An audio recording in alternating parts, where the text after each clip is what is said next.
ناظرین، حضرت عائشہ رضی اللہ عنہا کو اولاد کیوں نہ ہوئی؟ کیا ام المومنین حضرت عائشہ بانجھ تھی؟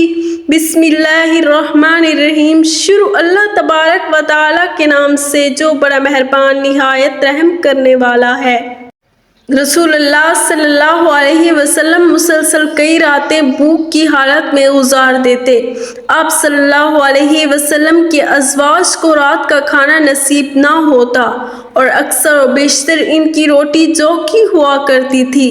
اس طرح حضرت عائشہ رضی اللہ عنہا اپنے گھر کی معاشی حالت کو بیان کرتے ہوئے فرماتی ہیں کہ رسول اللہ صلی اللہ علیہ وسلم کے گھر والوں نے جو کی روٹی سے بھی 2 دن تک مسلسل پیٹ نہیں بھرا، یہاں تک کہ رسول اللہ صلی اللہ علیہ وسلم اس دنیا سے اٹھا لیے گئے۔ حضرت عائشہ رضی اللہ عنہا فرماتی ہیں، ہم اہل بیت نبوت اس طرح گزارا کرتے تھے کہ کبھی کبھی لگاتار 3 چاند دیکھ لیتے، یعنی کامل 2 مہینے گزر جاتے، اور حضور اکرم صلی اللہ علیہ وسلم کے گھروں میں چولہا گرم نہ ہوتا۔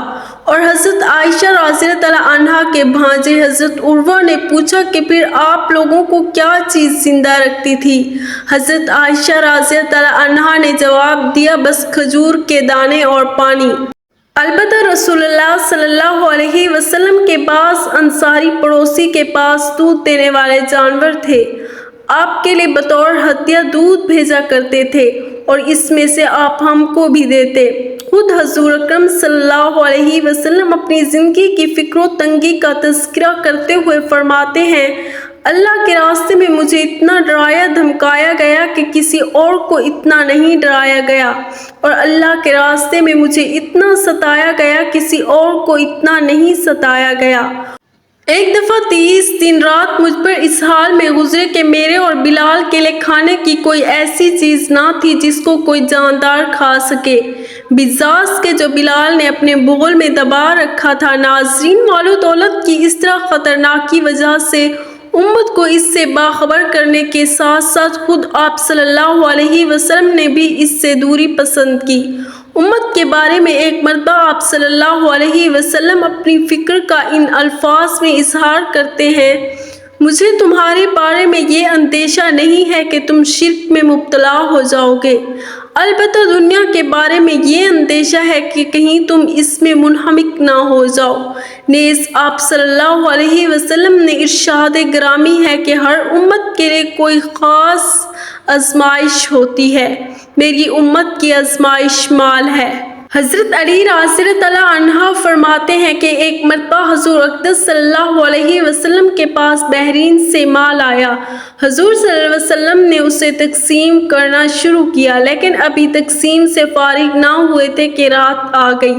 آپ صلی اللہ علیہ وسلم نے وہ رات مسجد میں گزار دی اور ساری نمازیں مسجد میں پڑھی۔ میں نے دیکھا جب تک آپ صلی اللہ علیہ وسلم نے سارا مال تقسیم نہ کر لیا، آپ صلی اللہ علیہ وسلم کے چہرے پر پریشانی اور فکر کے آثار رہے۔ حضرت ابو ہریرہ رضی اللہ عنہ بیان کرتے ہیں کہ پیارے نبی نے مسجد کی جانب سے کچھ سواروں کو روانہ فرمایا تو وہ بنی حنیفہ کے ایک شخص ثمامہ بن اسال کو گرفتار کر کے لے آئے اور اسے مسجد نبوی کے ایک ستون سے باندھ دیا۔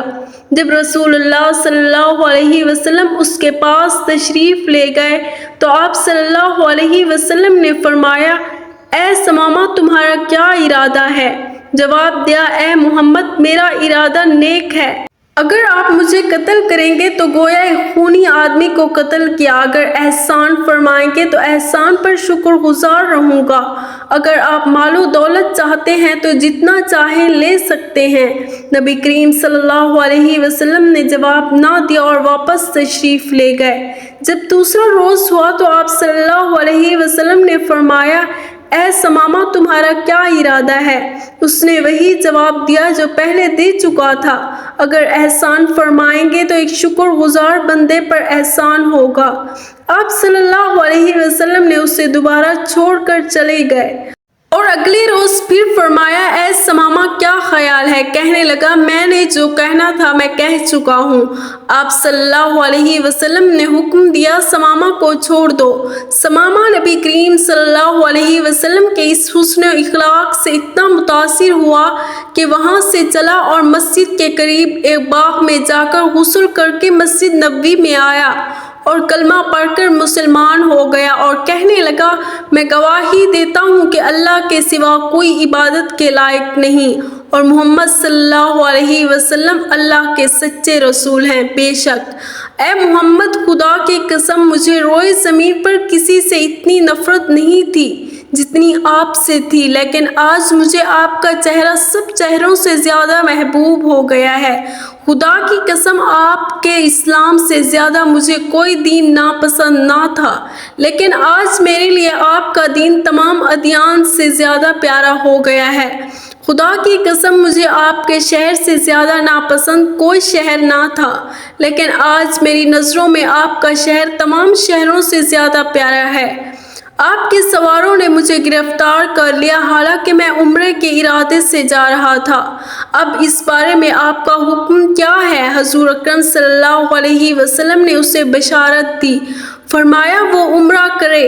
جب وہ مکہ مکرمہ میں پہنچا تو کسی نے اس سے کہا کیا تم بے دین ہو گئے ہو؟ جواب دیا نہیں بلکہ میں تو محمد صلی اللہ علیہ وسلم کے دست اقدس پر مسلمان ہو گیا ہوں۔ خدا کی قسم اب تمہارے پاس پیارے نبی کریم صلی اللہ علیہ وسلم کی اجازت کے بغیر میرے شہر یمامہ سے گیہوں کا ایک دانہ بھی نہیں پہنچے گا۔ ایک دفعہ کا ذکر ہے کہ نبی کریم صلی اللہ علیہ وسلم اپنے گھر میں جلوہ فرما رہے تھے۔ اسی دوران ایک سوالی آیا اور آ کر عرض کرنے لگا یا رسول اللہ صلی اللہ علیہ وسلم میں فقیر آدمی ہوں، میرے بہت سے بال بچے ہیں، اللہ تعالیٰ کے لیے مجھے کوئی چیز عنایت فرمائیں جسے میں اپنے بال بچوں کے لیے گھر لے جا سکوں۔ نبی کریم صلی اللہ علیہ وسلم نے اپنی زوجہ محترمہ حضرت عائشہ صدیقہ رضی اللہ عنہا سے فرمایا عائشہ دیکھو گھر میں کوئی چیز ہو تو اسے دے دو۔ حضرت عائشہ صدیقہ رضی اللہ عنہا گھر کے اندر تشریف لے گئی اور تھوڑی دیر کے بعد واپس آ کر عرض کرنے لگی یا رسول اللہ صلی اللہ علیہ وسلم گھر میں تو اس وقت کوئی چیز موجود نہیں جو سوالی کو دی جا سکے، لہٰذا نبی کریم صلی اللہ علیہ وسلم نے اس سوالی سے فرمایا اے سوالی تو اس وقت تو گھر میں کوئی چیز موجود نہیں جو تجھے دے دی جائے، کسی وقت آنا اللہ تعالیٰ ہم پر کرم فرمایا تو ہم تجھے کوئی چیز ضرور دیں گے۔ سوالی کہنے لگا یا رسول اللہ صلی اللہ علیہ وسلم میرے بچے گھر میں میرا انتظار کر رہے ہوں گے، وہ آس لگائے بیٹھے ہوں گے کہ رسول اللہ صلی اللہ علیہ وسلم کی بارگاہ سے ہمیں کوئی نہ کوئی چیز مل ہی جائے گی، لہٰذا کاشان نبوت میں اگر گھر خالی ہاتھ واپس گیا تو ان کی امید ٹوٹ جائے گی اور مجھے یہ اچھا نہیں لگتا۔ حضور اکرم صلی اللہ علیہ وسلم نے حضرت عائشہ رضی اللہ عنہا سے فرمایا کہ جاؤ ایک بار پھر دیکھو کوئی چیز ہو تو لے آؤ۔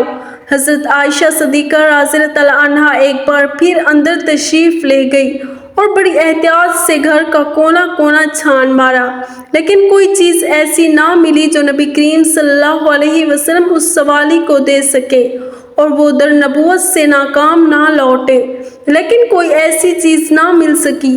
حضرت عائشہ صدیقہ رضی اللہ عنہا نے آ کر عرض کیا یا رسول اللہ صلی اللہ علیہ وسلم قسم ہے اس ذات کی جس نے آپ صلی اللہ علیہ وسلم کو سچا نبی بنا کر بھیجا، میں نے بڑی احتیاط سے گھر میں دیکھا مگر اس کھجور کی گٹلی کے سوا گھر میں کوئی اور چیز نہیں ملی اور جو آپ صلی اللہ علیہ وسلم سوالی کو دے سکے۔ آپ صلی اللہ علیہ وسلم نے حضرت عائشہ صدیقہ رضی اللہ عنہا کے ہاتھ سے کھجور کی وہ گٹھلی لی اور اس سوالی کو عطا کر دی اور فرمایا اے سوالی ناراض مت ہونا کیونکہ میرے گھر میں اس وقت صرف یہی ایک گٹھلی ہے، اس کے سوا کوئی اور چیز نہیں جو میں تمہیں دے سکوں۔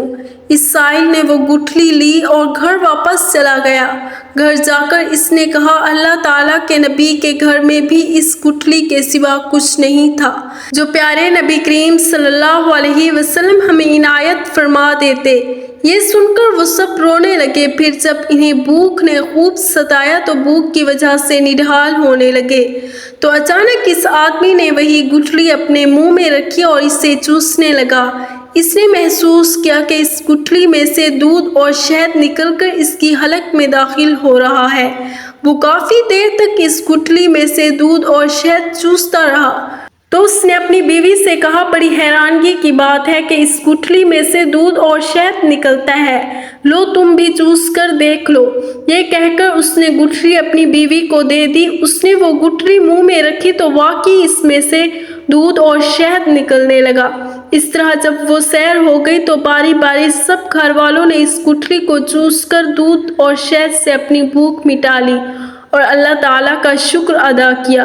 انہوں نے اس گٹھلی کو تبرک سمجھ کر یہ حضور اکرم صلی اللہ علیہ وسلم کے گھر سے حضور اکرم صلی اللہ علیہ وسلم کے ہاتھ سے چھو کر آئی ہے، اسے کپڑے میں لپیٹ کر رکھ لیا۔ جب دوسرا دن ہوا اور عورت کو بھوک لگنے لگی تو اس گٹھلی کا خیال آیا، لہٰذا وہ گئی، جس کپڑے میں اسے لپیٹ کر رکھا تھا وہ اٹھا کر لے آئی۔ جب اس نے اس کپڑے کو کھول کر دیکھا تو وہی گٹھلی سرخ یا قوت بن چکی ہے، جس کی روشنی سے سارا گھر جگمگانے لگا۔ وہ بڑی حیران ہوئی۔ بہرحال اس نے وہ گٹھلی لی اور بازار چلی گئی، جہاں اس نے اسے 60,000 درہم کے عوض بیچ دیا۔ اس طرح نبی کریم صلی اللہ علیہ وسلم کی برکت سے ان کی بھوک بھی ختم ہو گئی اور افلاس و تنگ دستی بھی۔ حضرت جابر رضی اللہ عنہ سے روایت ہے کہ کبھی ایسا نہ ہو کہ رسول اللہ صلی اللہ علیہ وسلم سے کسی چیز کا سوال کیا گیا ہو اور آپ صلی اللہ علیہ وسلم نے جواب نہ دیا ہو۔ ام المومنین حضرت عائشہ صدیقہ رضی اللہ عنہا کی ولادت بعثت کے 5ویں سال ماہ شوال کے مطابق ماہ جولائی 614 بمقام مکہ مکرمہ حجاز مقدس میں ہوئی۔ آپ کا بچپن مکہ مکرمہ میں گزرا اور 9 سال کی عمر میں مدینہ طیبہ کی طرف ہجرت کی۔ اس کم سنی اور کم عمری میں یادداشت اور قوت حافظہ اتنا مضبوط تھا کہ ہجرت نبوی کے تمام واقعات اور ان کی جزیات بھی یاد تھی۔ آپ سے بڑھ کر کسی صحابی نے احوال ہجرت مفصل اور مسلسل بیان محفوظ نہیں رکھا۔ امام بخاری نے صحیح بخاری بابۃ الہجرت کے تحت ان میں بہت سی جزیات کو درج فرما دیا ہے۔ سیدہ عائشہ صدیقہ رضی اللہ عنہا کی اولاد نہ تھی۔ ایک بار حسرت میں نبی کریم صلی اللہ علیہ وسلم سے کہنے لگی کہ میرا بھی دل کرتا ہے کہ میری کنیت رکھوں، لیکن میری کوئی اولاد نہیں۔ آپ صلی اللہ علیہ وسلم نے فرما دیا کہ اپنے بھانجے عبداللہ کے نام پر کنیت رکھ لو، جس پر انہوں نے اپنے بھانجے سیدنا عبداللہ بن زبیر کے نام پر کنیت رکھ لی۔ ام المومنین سیدہ خدیجہ رضی اللہ عنہا کی وفات کے بعد آپ صلی اللہ علیہ وسلم تنہا تھے اور کوئی غم گسار نہیں تھا۔ یہ حالت آپ صلی اللہ علیہ وسلم کے قریب رہنے والوں سے دیکھی نہ جاتی تھی۔ اس دوران سیدہ خولہ بنت حکیم رضی اللہ عنہا نے آپ سے کہا کہ آپ اتنے پریشان رہتے ہو، شادی کیوں نہیں کر لیتے؟ آپ صلی اللہ علیہ وسلم نے فرمایا، مجھ سے کون شادی کرے گا؟ انہوں نے آپ صلی اللہ علیہ وسلم کو 2 رشتے بتلائے کہ ایک سیدنا ابو بکر کے گھر سے اور دوسرا رشتہ سیدہ سودا بنت زمعہ کا ہے۔ چنانچہ وقت نے دونوں کو نبی کریم صلی اللہ علیہ وسلم کے گھر میں جمع فرما دیا۔ آپ صلی اللہ علیہ وسلم کی طرف سے پیغام نکاح بھی سیدہ خولہ لے کر گئی۔ ام رومان نے سنا تو وہ بہت خوش ہوئی، لیکن اپنے خاوند سیدنا ابو بکر رضی اللہ عنہ سے مشاورت کے لیے وقت مانگا۔ وہ تشریف لائے اور ان کے سامنے بات رکھی۔ انہوں نے فرمایا کہ بات تو بڑی سعادت کی ہے، لیکن آپ صلی اللہ علیہ وسلم نے مجھے منہ بولا بھائی بنایا ہوا ہے، تو میری بیٹی ان کی بھتیجی ہوئی تو یہ کیسے ممکن ہے؟ سیدہ خولہ یہ مشکل آپ صلی اللہ علیہ وسلم کے پاس لے گئی۔ آپ صلی اللہ علیہ وسلم نے فرمایا کہ وہ میرے دینی بھائی ہیں اور دینی بھائی کی بیٹی سے نکاح ہو سکتا ہے۔ چنانچہ سیدنا ابو بکر رضی اللہ عنہ نے آپ صلی اللہ علیہ وسلم اپنی بیٹی کا رشتہ قبول فرما لیا۔ یوں سیدہ عائشہ صدیقہ رضی اللہ عنہا کا نکاح آپ صلی اللہ علیہ وسلم سے ہو گیا ام المومنین حضرت عائشہ صدیقہ رضی اللہ تعالیٰ عنہا اپنے والد گرامی کے زیر سایہ تعلیم و تربیت حاصل کرتی رہی اور جلد ہی انہوں نے اپنے خدمات مثالی قوت حافظہ اور ذہن کی وجہ سے علوم و فنون میں مہارت حاصل کر لی۔ جب آپ صلی اللہ علیہ وسلم کے نکاح میں آ گئے تو یہ دور ان کی تعلیم و تربیت کا حقیقی دور بنا۔ نبی کریم صلی اللہ علیہ وسلم کے کاشانہ اقدس میں آ کر حضرت عائشہ صدیقہ رضی اللہ تعالیٰ عنہا نے جو کچھ سیکھا وہ آج پوری امت مسلمہ خصوصاً مسلمان عورتوں کے لیے بھلائی اور نجات کا سامان بنا ہوا ہے۔ نبی کریم صلی اللہ علیہ وسلم کو پوری کائنات کے معلم و اعظم کی حیثیت سے حضرت عائشہ صدیقہ رضی اللہ تعالیٰ عنہا کی تربیت فرماتے رہے۔ آپ صلی اللہ علیہ وسلم اپنے جملہ ازواج کے ایک ایک فعل کی نگرانی فرماتے اور کہیں کوئی لغزش نظر آتی تو فوراً اصلاح فرماتے۔ اس سلسلے میں حضرت عائشہ صدیقہ رضی اللہ تعالیٰ عنہا کو جو امتیاز حاصل ہوا وہ ایک مثال رکھتا ہے۔ حضرت عائشہ صدیقہ رضی اللہ تعالیٰ عنہا کی عمر نکاح کے وقت کم تھی۔ اس کی وجہ یہی ہے کہ ان کے ذریعے امت کی عورتوں کی تعلیم و تربیت کا کام لینا مقصود تھا۔ حضرت عائشہ صدیقہ رضی اللہ تعالیٰ عنہا کو اللہ رب العزت نے ذہانت عطا فرمائی تھی۔ اس کے ہوتے ہوئے آپ کے سامنے جب بھی کوئی مسئلہ درپیش آتا تو آپ نبی کریم صلی اللہ علیہ وسلم سے پوچھ لیتی۔ جب آپ صلی اللہ علیہ وسلم مسئلہ واضح فرما دیتے تو وہ انہیں ازبر کر لیتی۔ یہی وجہ ہے کہ حدیث کی کتابوں میں حضرت عائشہ صدیقہ رضی اللہ تعالیٰ عنہا سے روایت کردہ حدیثوں کی کافی تعداد موجود ہے۔ امام بخاری اور امام مسلم علیہم رحمۃ اللہ کے مطابق حضرت ابو ہریرہ رضی اللہ تعالیٰ عنہ اور حضرت عبداللہ بن عمر رضی اللہ تعالیٰ عنہم کے علاوہ کسی دوسرے صحابی نے حضرت عائشہ صدیقہ رضی اللہ تعالیٰ عنہا سے زیادہ حدیث روایت نہیں کی۔ ام المومنین حضرت عائشہ صدیقہ رضی اللہ تعالیٰ عنہا حضور پاک صلی اللہ علیہ وسلم کے نکاح میں شوال کے مہینے میں آئی اور شوال کے مہینے میں ہی آپ رضی اللہ تعالیٰ عنہا کی رخصتی ہوئی۔ حضرت ابو عمر رضی اللہ تعالیٰ عنہ فرماتے ہیں کہ ام المومنین حضرت عائشہ صدیقہ رضی اللہ تعالیٰ عنہا اسی وجہ سے یہ بات پسند کرتی تھی کہ ان کے خاندان اور دوسرے تعلقات دار لوگوں کی خواتین بھی اپنے خاوندوں کے پاس شوال کے مہینے میں ہی جائیں۔ ام المومنین حضرت عائشہ صدیقہ رضی اللہ تعالیٰ عنہا کے فضائل میں سے ہے کہ حضور پاک صلی اللہ علیہ وسلم نے آپ رضی اللہ تعالیٰ عنہا کے علاوہ کسی دوسری کنواری عورت سے شادی نہیں فرمائی اور اپنی تمام ازواج مطہرات میں سے حضرت عائشہ صدیقہ رضی اللہ تعالیٰ عنہا سے ہی سب سے زیادہ محبت فرماتے تھے۔ یہاں تک کہ آپ رضی اللہ تعالیٰ عنہا اگر کسی چیز کی خواہش کرتی تو آپ صلی اللہ علیہ وسلم پورا فرماتے۔ ایک سفر کا واقعہ ہے کہ جب حضور پاک صلی اللہ علیہ وسلم نے ام المومنین حضرت عائشہ صدیقہ رضی اللہ تعالیٰ عنہا کو نہ پایا تو فرمایا ہے میری دلہن۔ یہ الفاظ امام احمد علیہ رحمۃ اللہ نے نقل کیے ہیں۔ حضرت عائشہ صدیقہ رضی اللہ تعالیٰ عنہا دین کی بہت بڑی عالمہ اور فصاحت کی دولت سے مالا مال تھی۔ نیز آپ رضی اللہ تعالیٰ عنہ نے رسول پاک صلی اللہ علیہ وسلم سے باکثرت احادیث روایت کی ہیں۔ آپ رضی اللہ تعالیٰ عنہ عرب کی تاریخ اور اشعار کی بہت بڑی عالمہ تھی۔ یہی وجہ ہے کہ صحابہ کرام اور تابعین کی بہت بڑی جماعت نے آپ رضی اللہ تعالیٰ عنہ سے احادیث روایت کی ہیں۔ نبی کریم صلی اللہ علیہ وسلم نے حضرت عائشہ صدیقہ کے لیے 2 راتیں مقرر فرما رکھی تھی، ایک ان کی اپنی اور ایک حضرت ام المومنین سودا رضی اللہ تعالیٰ عنہا کی، کیونکہ وہ بوڑھی ہو گئی تھی اور انہوں نے اپنی باری بھی حضرت عائشہ صدیقہ رضی اللہ تعالیٰ عنہا کو دے دی تھی۔ یعنی حضرت عائشہ صدیقہ رضی اللہ تعالیٰ عنہا ام المومنین حضرت خدیجہ الکبریٰ رضی اللہ تعالیٰ عنہا کے بعد ازواج میں سے خوش قسمت ترین ہیں کہ جنہوں نے اللہ کے نبی کریم صلی اللہ علیہ وسلم کے ساتھ اتنا زیادہ قربت نصیب فرمائی۔ حضرت عائشہ صدیقہ رضی اللہ تعالیٰ عنہا کی رفاقت میں تقریباً 8 سال اور 5 ماہ رہی، لیکن اس تمام عرصے میں آپ رضی اللہ تعالیٰ عنہا کے ہاں کوئی اولاد نہیں ہوئی۔ جب نبی کریم صلی اللہ علیہ وسلم کے صاحب زادے جناب سیدنا حضرت ابراہیم رضی اللہ تعالیٰ عنہا کی حضرت ماریہ رضی اللہ تعالیٰ عنہا کے بطن اقدس سے پیدائش ہوئی تو حضور پاک صلی اللہ علیہ وسلم کی باقی تمام بیویاں رشک کھانے لگی اور انہیں یہ بات گراں گزری۔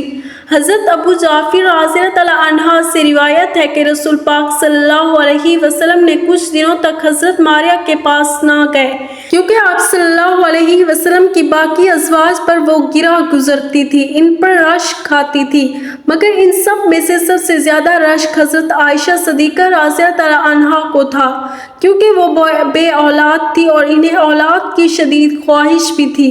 حضرت عائشہ صدیقہ رضی اللہ تعالیٰ عنہا فرماتی ہیں، جب حضرت ابراہیم رضی اللہ تعالیٰ عنہ پیدا ہوئے تو رسول پاک صلی اللہ علیہ وسلم ان کو لیے میرے پاس آئے اور فرمایا، اے عائشہ میرے ساتھ اس کی شباہت تو دیکھو، میرے ساتھ کتنا ملتا جلتا ہے۔ میں نے کہا مجھے کوئی شباہت نہیں دکھائی دیتی۔ فرمایا کیا تم نے اس کے گورے رنگ اور گوشت کو نہیں دیکھا؟ میں نے کہا جو دائی یا اونٹنی کے دودھ سے پالا جاتا ہو وہ گورا اور موٹا ہوا کرتا ہے، جس کے بارے میں ایک روایت بھی موجود ہے جس میں یہ الفاظ ہیں کہ حضرت عائشہ صدیقہ رضی اللہ تعالیٰ عنہا نے عرض کیا، جیسے بھیڑ کا گوشت پلایا جائے وہ فربا اور گورا ہوتا ہے۔ ام المومنین حضرت عائشہ صدیقہ رضی اللہ تعالیٰ عنہا نے یہ کیوں فرمایا، جس کے بارے میں محمد بن عمرو کہتے ہیں، رسول پاک صلی اللہ علیہ وسلم کی چند رات بھیڑ بکریاں حضرت ابراہیم علیہ السلام کے واسطے مخصوص تھی اور ایک اونٹنی کا دودھ بھی انہیں کے لیے خاص تھا۔ ناظرین، یہاں پر آپ کو ایک اور بات بتاتے چلیں کہ حضرت عائشہ صدیقہ رضی اللہ تعالیٰ عنہا کی کنیت ام عبداللہ تھی، لیکن عبداللہ آپ کی اولاد نہیں تھے بلکہ آپ کے بھانجے تھے، جو کہ حضرت عبداللہ ابن زبیر رضی اللہ تعالیٰ عنہ ہے۔ جب ان کی ولادت ہوئی تو رسول پاک صلی اللہ علیہ وسلم نے ان کے منہ میں اپنا لعاب شریف رکھا اور حضور پاک صلی اللہ علیہ وسلم نے حضرت عائشہ سے فرمایا، یہ عبداللہ ہے اور تم ام عبداللہ ہو۔ حضرت عائشہ صدیقہ رضی اللہ تعالیٰ عنہا فرماتی ہیں، اس کے بعد سے ہمیشہ میری کنیت ام عبداللہ ہی رہی، جبکہ میری کوئی اولاد نہیں تھی۔ اس زمن میں ایک روایت بھی یہ ملتی ہے کہ جتنا عرصہ حضرت عائشہ صدیقہ رضی اللہ تعالیٰ عنہا حضور پاک صلی اللہ علیہ وسلم کے ساتھ رہی، اس عرصے میں آپ رضی اللہ تعالیٰ عنہا کو ایک حمل بھی ہوا، لیکن کچھ عرصے بعد وہ ضائع ہو گیا۔ شاہراہ بخاری امام احمد بن محمد کستلانی علیہ رحمۃ اللہ نقل کرتے ہیں کہ اس بات کی کوئی اصل نہیں ہے، آپ کو ام عبداللہ صرف آپ کے بھانجے کی وجہ سے کہا جاتا ہے۔ ایک دن آپ رضی اللہ تعالیٰ عنہا نے عذرا حضرت حضور پاک صلی اللہ علیہ وسلم سے اس بارے میں عرض کی کہ اور خواتین نے تو اپنی سابقہ اولادوں پر اپنی اپنی کنیت رکھ لی ہے، لیکن میں اپنی کنیت کس نام پر رکھوں جبکہ میری کوئی اولاد نہیں؟ تو رسول پاک صلی اللہ علیہ وسلم نے فرمایا، تم اپنے بھانجی عبداللہ کے نام پر اپنی کنیت رکھو، جو کہ تمہاری بہن اسماء بنت ابو بکر عبداللہ بنت عوام کے بیٹے ہیں۔ بس تب سے آپ کو ام عبداللہ کی کنیت سے پکارا جانے لگا۔ دعا ہے کہ اللہ پاک دین اسلام کو پھیلانے کی ہماری اس کوشش کو قبول و منظور فرمائے اور اسے ہمارے لیے اجر عظیم اور ہمارے لیے صدقہ جاریہ کا باعث بنائے۔